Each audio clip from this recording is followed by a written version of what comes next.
Hey, parents and students, it's Mr. Swain from Chisholm Trail. It's Friday. That means it's time for eNews. We got just a couple of things to get to, and we'll get you started on your weekend. First of all, we had a great first 3 days back with our kiddos. It was great walking around, listening to different classes and listening to kids talk about all the stuff that they did over the break and the stories that they had. And, always asking what's your favorite thing your favorite memory from the break, whether it be a gift or something. And it was nice to hear a lot of the kids say that their favorite memory was just being able to be a family and seeing different people that they hadn't seen in a long time.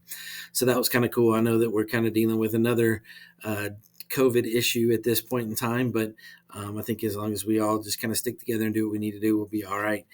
We have had several kids out this week. I believe Wednesday we had a bunch of kids out, but it's been more and more every single day as we got back, and we've had some teachers out too.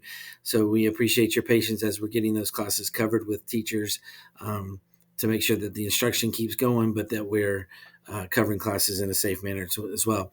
Along those lines, if your kid is sick and you need to keep them home, if you will please let Nurse Linda know. Just call up here to the main office. They'll get you to Nurse Linda, or you can email her, and she will just keep. We're kind of keeping track of kiddos and to see where folks are, just for our own purposes, just to know how many kids that we're missing because of COVID or whatever.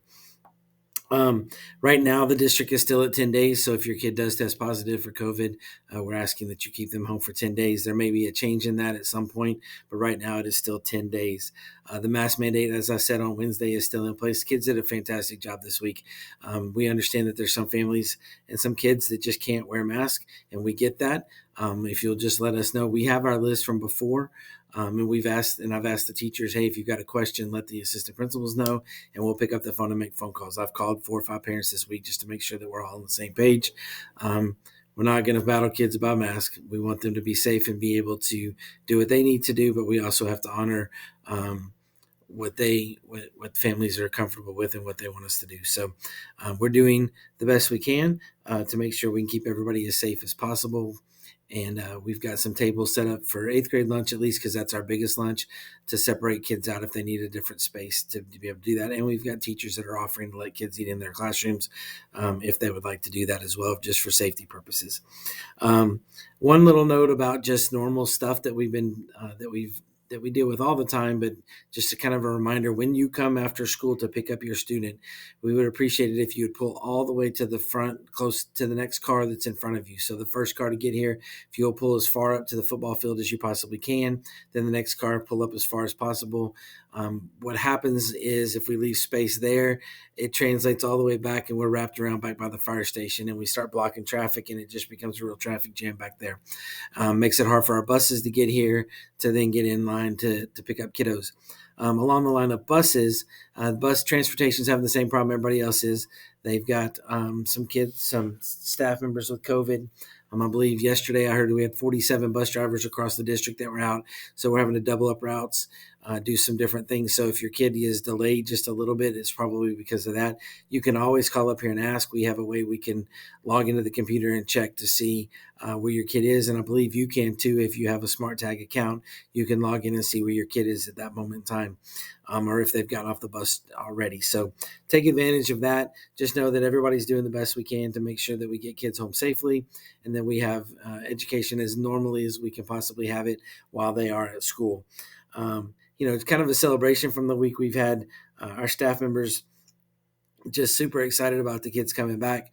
We had a great 2 days prior to. We pretty much gave it to them to be able to plan and be ready for your kiddos when they got there.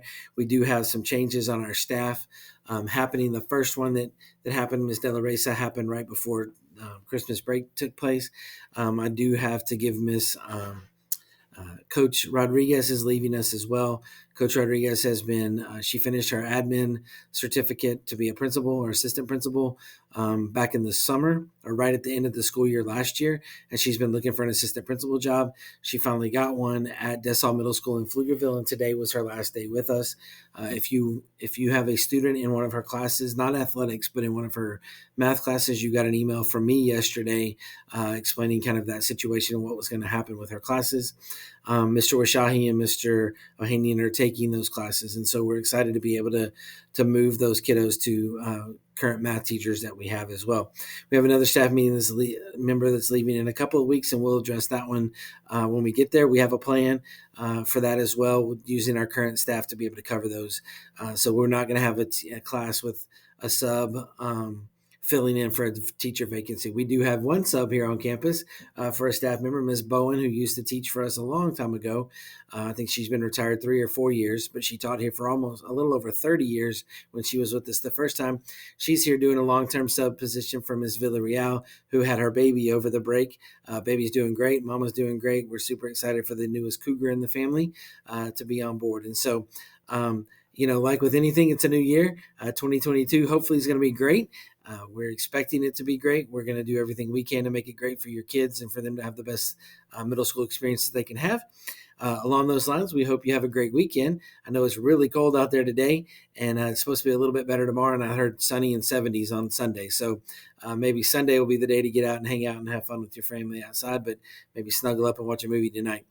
We hope you have a great weekend, and we'll see everybody on Monday.